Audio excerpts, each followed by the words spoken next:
I'm Nicholas Bartson, founder of Altus Legal, a firm devoted to delivering legal services and representing community associations in Illinois, both condominium and homeowners associations. I'm going to put a quick disclaimer here. I am an attorney licensed to practice in Illinois, but I'm not your attorney nor your association's attorney necessarily. This video is made for informational purposes only, does not create an attorney-client relationship, and should not be seen as legal advice. You should consult with an attorney before relying on any of the information in this video. Okay, today we're going to talk about capital expenditures outside of the budget, specifically for homeowners and townhome associations governed by the Common Interest Community Association Act, which I'm going to shorthand use CICA in this video. Again, not for condominium associations here. This is for HOAs and townhomes, which are governed by CICA. Homeowner associations have to consider how to pay for certain capital expenditures that fall outside of their budget for the year. Let's start with a hypothetical situation. The HOA board decides that the association could really benefit by propping up property values or just making the owners happy by building a water slide or a dog run for the unit owners. This would attract new individuals to the association and, in general, the board feels be good for everyone involved. The problem in this hypothetical is the board did not put aside any money in the budget for purchasing or installing the water slide in the swimming pool or building out a dog run. So, what's the board to do? Is it able to make this expenditure pursuant to the Common Interest Community Association Act, CICA? Well, the answer is yes, but there are some additional steps beyond simply approving the project via a resolution at a board meeting. The board will either have to wait until the following fiscal year and include the money for the water slide in the budget and then do the project in the next fiscal year, or a majority of the total members of the association have to vote to approve the water slide expenditure or dog run expenditure. It can't be a board decision alone if it's not in the budget.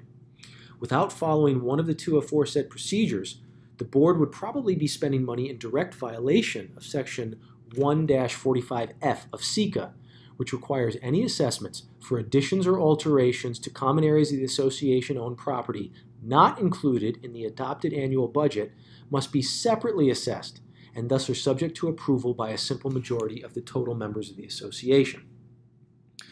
That vote of the simple majority must be taken at a special meeting of the unit owners.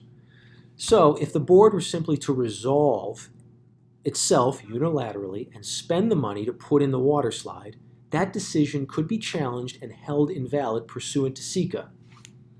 To understand why the dog run or water slide purchase is outside the board's ability, we have to back up a little bit and discuss what capital expenditures are. A capital expenditure is money spent to improve the property, unlike a repair or a general replacement, which is just going over something that already exists. Fixing a leak in an existing swimming pool, that's a repair.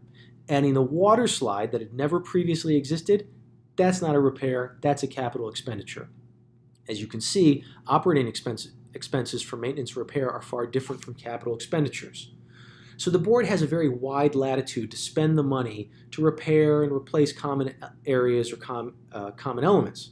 However, building or installing something entirely new on the common elements, which is a capital expenditure, is outside the bounds of what the board is allowed to do without a budget line item or unit owner approval. Otherwise, for instance, the board could get a little crazy and, without any buy-in from the owners, decide that a helicopter landing pad, a soccer stadium, or a large gladiator arena, potentially used for resolving owner disputes, could be built without any buy-in from the owners. That's what CICA is trying to avoid here.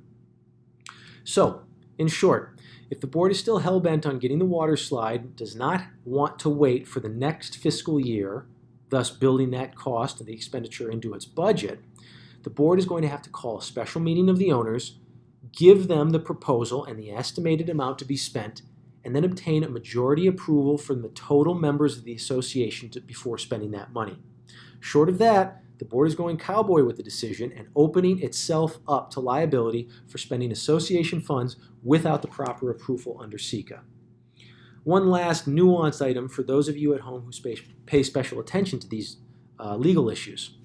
Some have asked whether the, quote, simple majority of total members of the association means only those who attend the special meeting of owners held to approve the capital expenditure, or if it means a simple majority of the entire unit ownership. Section 1-45 of SECA is not very clear. So general safest bet would that the capital expenditure should be approved by a majority of the entire ownership, not just a simple majority of those who attend the special meeting. Best to be safe and comply with SECA, and the board is going to have to get the vote of more than half of all owners at the association. If you want more information on this or any other issues, feel free to look at the Altus website or contact me. Again, Nicholas Barton on behalf of Altus Legal. Thanks a lot for watching.